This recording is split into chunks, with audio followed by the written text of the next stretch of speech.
નમસ્કાર મિત્રો, નમસ્કાર દોસ્તો, તમામ મારા દર્શક મિત્રો, આજનો આ વિડીયો તમે પૂરેપૂરો જોશો એવી અપેક્ષા સાથે આ વિડીયો બનાવી રહ્યો છું.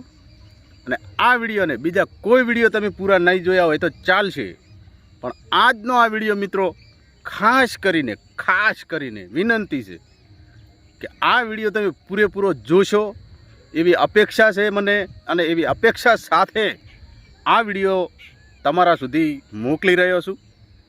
ગુજરાતની દરેક ભોળી જનતા આજે કેવા લોભામણા વચનોમાં ફસાઈને જીવન પસાર કરી રહી છે, એટલા માટે જ આ વિડીયો બનાવ્યો છે. અને આ વિડીયોની અંદર મિત્રો કોઈ પણ સમાજને,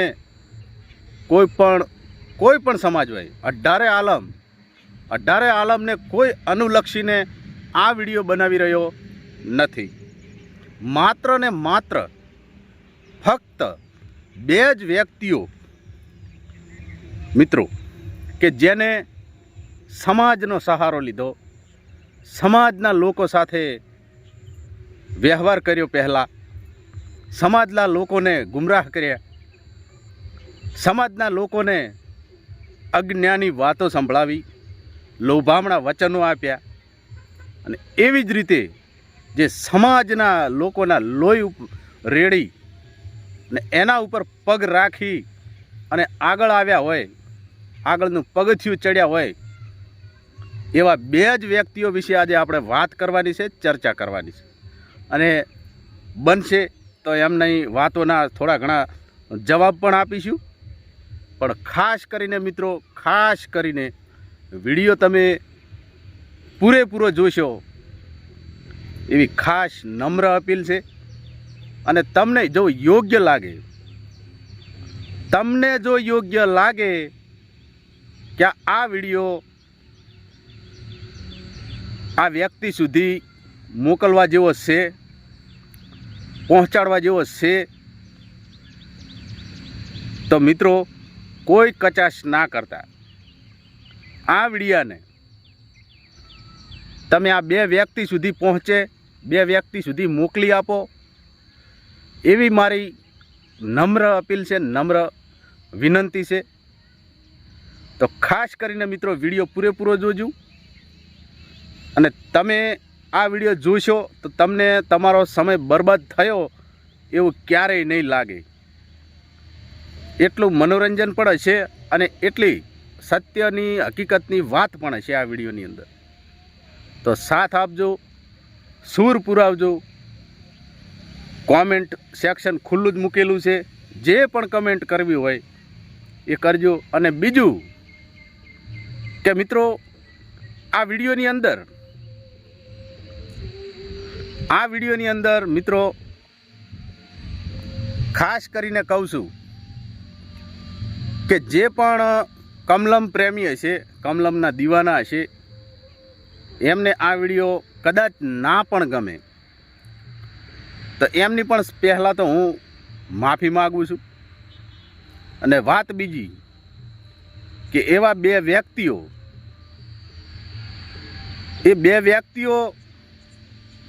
કઈ રીતે એમને સ્ટ્રગલ કર્યું, કઈ રીતે આગળ આવ્યા, એ આજના વિડીયોની અંદર હું તમને જણાવવાનો છું. તો ખાસ કરીને વિડીયાને પૂરેપૂરો જોવાની તકેદારી રાખશો, કાળજી રાખશો. અને વિડીયો બને ત્યાં સુધી આ બંને વ્યક્તિઓ સુધી પહોંચે એવી ખાસ નમ્ર વિનંતી કે શેર કરજો, તો આ બંને વ્યક્તિઓ સુધી આ વિડીયો પહોંચે. તો મિત્રો અત્યાર સુધી તમે રાહ જોઈ કે વિનુભાઈ ઠાકોર આજે કયા એવા બે વ્યક્તિઓ વિશે વાત કરવાના છે, તો લાવો આપણે જાણીએ. તો સૌ પ્રથમ તો મિત્રો એક તો અમારા ઠાકોર સમાજનો વ્યક્તિ છે અલ્પેશ ઠાકોર, અને બીજા નંબરમાં વ્યક્તિ છે મિત્રો પટેલ સમાજનો એક અગ્રણી નેતા હાર્દિક પટેલ. આ બંને વ્યક્તિઓ વિશે આજે આપણે વાત કરવાની છે. અને એમના વિડીયો પણ એવા છે કે જે એમણે કેવા નિવેદનો આપેલા છે અને એના પછી એમને કઈ રીતનું વર્તન કર્યું છે એ આ વિડીયોની અંદર આપણે જોવાનું છે અને એના ઉપરથી આપણે થોડા ઘણા જવાબ પણ આપીશું. તો ખાસ કરીને મિત્રો બન્યા રહેશો વિડીયોની અંદર. તો શરૂઆત કરવી છે મિત્રો અમારા ઠાકોર સમાજ કે જેણે અમારા ઠાકોર સમાજને વગોવી નાખ્યો અને ઠાકોર સમાજનો સહારો લઈ અને આજે એ વ્યક્તિ એટલી હદે આગળ વધી ગયો અને એટલો નમાલો બની ગયો, એટલો કાયર બની ગયો. હજારો શબ્દો છે જે એની નપુંસકતાને લાગુ પડે છે. પ્રશ્નો છે આ સમાજે મને બહુ આપ્યું છે. ગોગા મહારાજ, સદારામ બાપા, સૂર્યનારાયણ ભગવાન, માં ભગવતીની સાક્ષીએ કહું છું, કોઈ જ પૈસાની લોભ લાલચ નથી, કોઈ પદની લાલચ નથી. જે પદથી ને પૈસાથી ન મળે એટલું બધું માન આપ્યું છે. એટલોય નમાલો નથી કે પછી ખુરશી પાછળ દોડવું કે કેલા કાવડિયા પાછળ દોડવાનો પ્રયત્ન કરું. સર્વપ્રથમ મિત્રો અમારા ઠાકોર સમાજના અગ્રણી નેતા અલ્પેશ ઠાકોર, એમને મિત્રો સર્વપ્રથમ શું કર્યું? સર્વપ્રથમ એમને અમારા સમાજને એકત્રિત કરવાની કોશિશ કરી. ઠેર ઠેર ગામડે ગામડે રોજ બરોજ અવનવી મિટિંગો દ્વારા એને અમારા સમાજને એકત્રિત કર્યો. ક્ષત્રિય સેના બનાવી અને દરેક સમાજના ઘરે ઘરેથી મિત્રો જે પણ 18 વર્ષથી ઉપરના ઠાકોર સમાજનો જે કોઈ વ્યક્તિ હોય એનો 100 રૂપિયામાં એક કાર્ડ આપવામાં આવ્યું. એટલે મિત્રો વિચાર કરો, ઉત્તર ગુજરાતની અંદર ઠાકોર સમાજ સર્વપ્રથમ ગણતરી કરવા જઈએ તો ઉત્તર ગુજરાતની અંદર ઠાકોર સમાજ મોખરે કહેવામાં આવે. અને સર્વપ્રથમ આ વ્યક્તિએ એને મિત્રો સમાજ પ્રત્યે કોઈ લેવા દેવા નથી.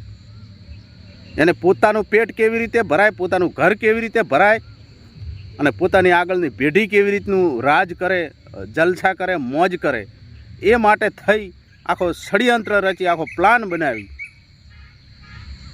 અને આગળનું કાર્ય હાથ ધરવામાં આવે છે.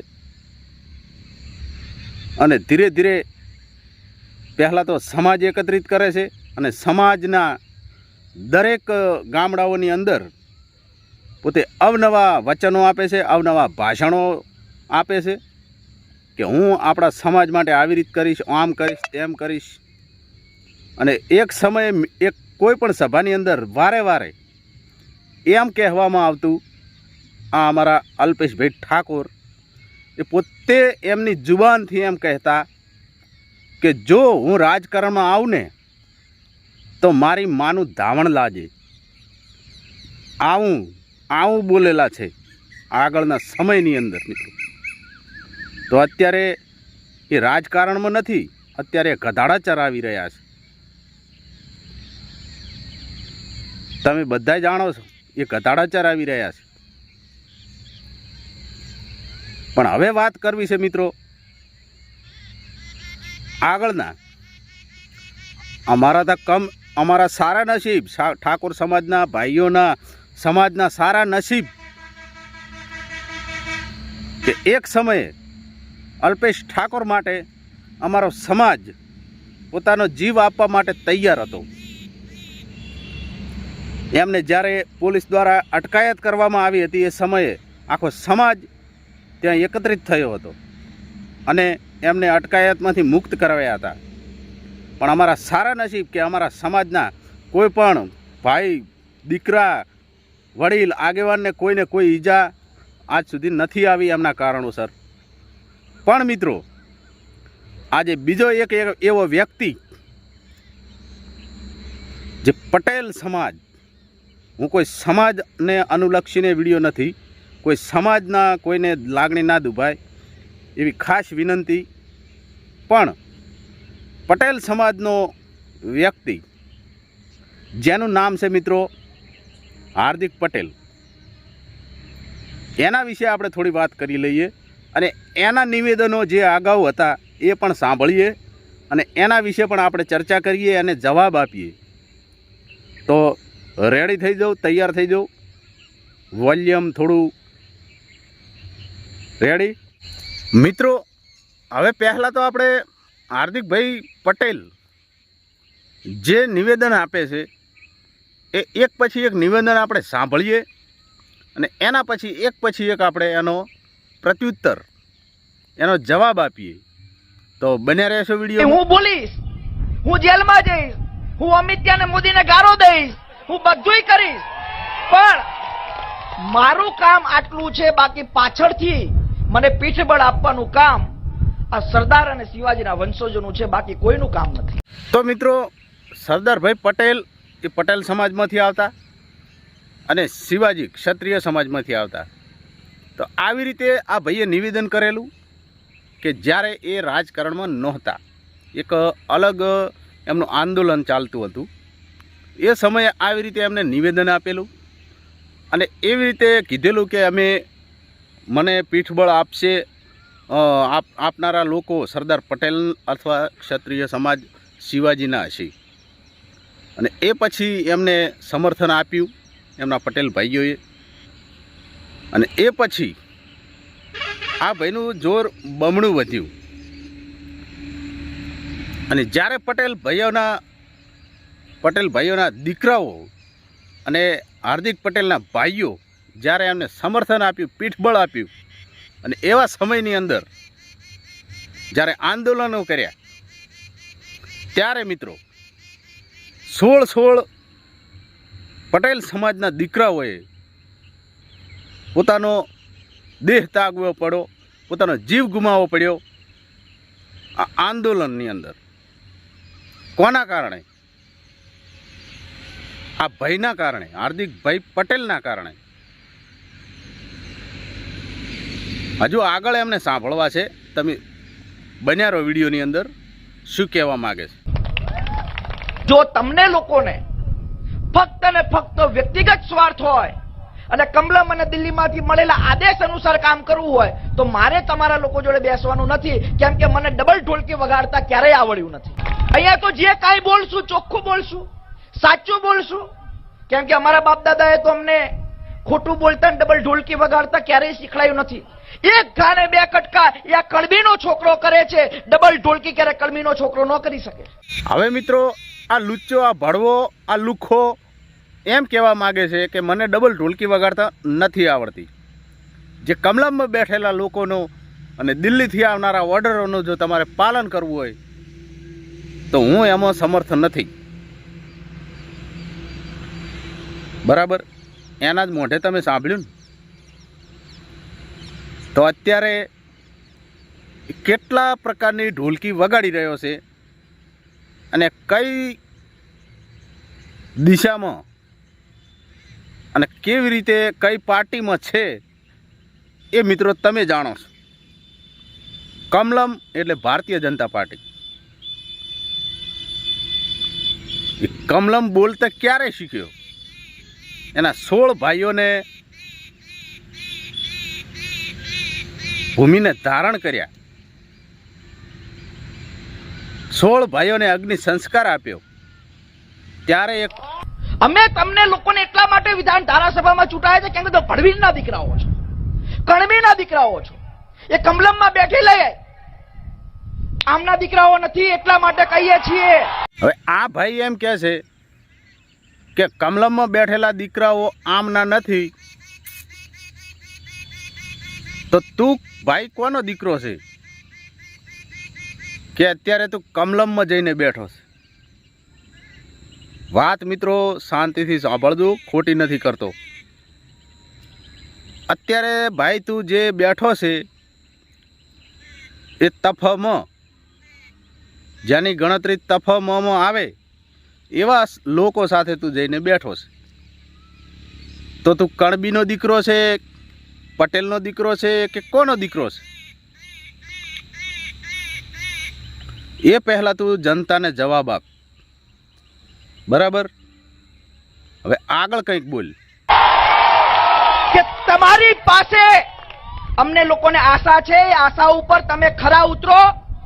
અમે ઈચ્છીએ છીએ કે આજે 16 છો, કાલે ઉઠીને તમે 32 થાઓ, પરમદાર ઉઠીને તમે સરકારમાં બેસો. પણ જો આ લોકોની વાત નહીં કરો તો સાહેબ માફ કરજો, અહીંયાથી તમારે ઉતરવું પડશે અને તમારા જબ્બા ફાટશે. ભાઈ જરા બોલવામાં ધ્યાન રાખ. આજે 1600, આજે 16 ગયા, આજે 16 લોકોના, આજે 16 દીકરાઓ તારા લીધે આજે 16 દીકરાઓ હુમાઈ ગયા. અને તું એમ કહે છે કે 32 થાવ અને પછી સત્તામાં બેહો. તો તું કેમ સમાજને પૂછવા ના રહ્યો? આ 16 આત્માઓને પૂછવા કેમ ના રહ્યો? હે ભાઈ, એ જવાબ આપ પેલા તારા સમાજને, તારા ભાઈઓને. બોલ આગળ ભાઈ. તો આપણે પણ ભાજપમાં હતા, અમે પણ ભાજપના સક્રિય લોકો હતા, અમારા બાપાએ પણ ભાજપમાં દોડતા. પણ અમે કઈ ભાજપમાં હતા એ તમને કહી દઉં. અમે કેશુબાપાની ભાજપમાં હતા, અમે લોકો અટલ બિહારી વાજપેયીની ભાજપમાં હતા, અમે અમિત શાહ અને નરેન્દ્ર મોદી જેવા ગુંડા અને લુખ્ખાની ભાજપમાં ક્યારેય નથી ને રહેવાના નથી. તો અત્યારે ભાઈ તું કઈ ભાજપમાં છે? હે, કઈ ભાજપમાં છે તું અત્યારે? તું એમ કહે છે કે અમે કેશુબાપાને ભાજપમાં હતા, અમે વાજપેયીની ભાજપમાં હતા. એ તો બરોબર છે, પણ તું એમ કહે છે કે અમે નરેન્દ્ર મોદી, અમિત શાહ જેવા ગુંડાઓની ભાજપમાં ક્યારેય જવાના નથી અને જઈશું પણ નહીં. તો કાળ મૂઢા, તું અત્યારે કઈ ભાજપમાં છે? તમારે આવું જ કરવું હતું તો તમે આંદોલનો શા માટે કર્યા? તમારા સમાજના 16 જીવ તમે કેમ લીધા? તમારા ઘર ભરવા, તમારા ખીચા ભરવા? એ સમજાતું નથી. અત્યારે તમે ગુંડાઓની પાર્ટીમાં છો એ તો આખું જગત જાણે છે. તું તારી જુબાનથી કહી રહ્યો છે કે અમે ગુંડાઓની ભાજપમાં નથી, તો અત્યારે તું કઈ ભાજપમાં છે? એ જવાબ આપ, સમાજને જવાબ આપ, જનતાને જવાબ આપ. કઈ ભાજપમાં છે તું? લુખા, લુચ્ચા, 1 નંબરનો લુચ્ચો છે તું. તારા સમાજની અંદર કોઈ તારી 1 નંબરની 0 વેલ્યુ છે. કારણ કે તો 16 દીકરાઓને હોમી દઈ, 16 દીકરાઓની આત્મા ઉપર તું અત્યારે રાજનીતિ કરી રહ્યો છે.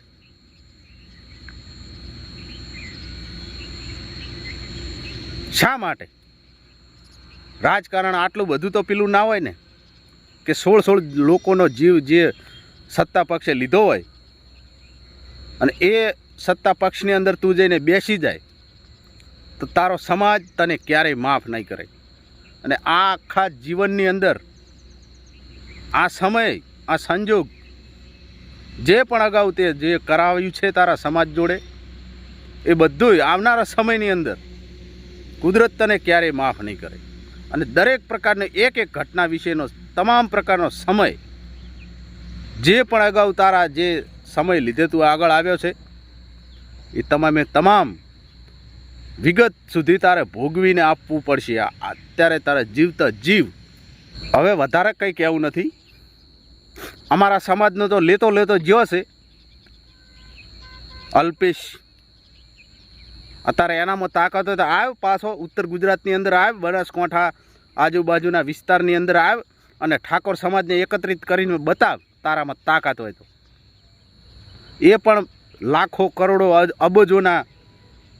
અબજો રૂપિયાની અંદર વેચાઈ ગયો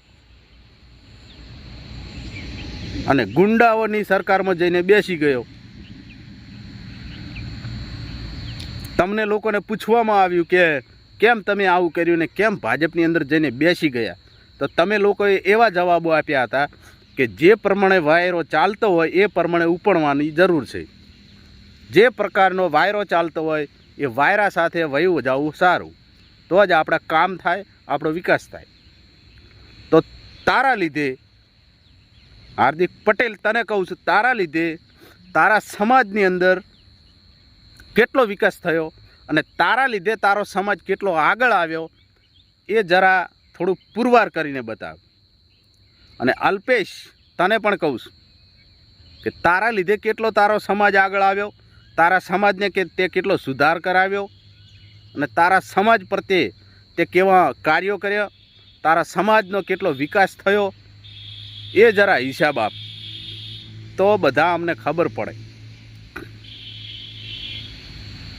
અને હાર્દિક પટેલ, જરા મોઢું સંભાળીને વાત કરો. આવનારા સમયમાં તમે ગોત્યા જડવાના નથી. અત્યાર સુધી વિડીયોની અંદર બન્યા રહ્યા, દિલથી આભાર. અને આ વિડીયો મિત્રો આ લુખાઓ સુધી પહોંચાડવાની કોશિશ કરશો એવી નમ્ર વિનંતી છે. બાકી જોતા રહેજો આપણી ચેનલના વિડીયો અને સાથ સપોર્ટમાં બન્યા રહેજો. લાઇક, સપોર્ટ, શેર કરતા રહેજો. ધન્યવાદ.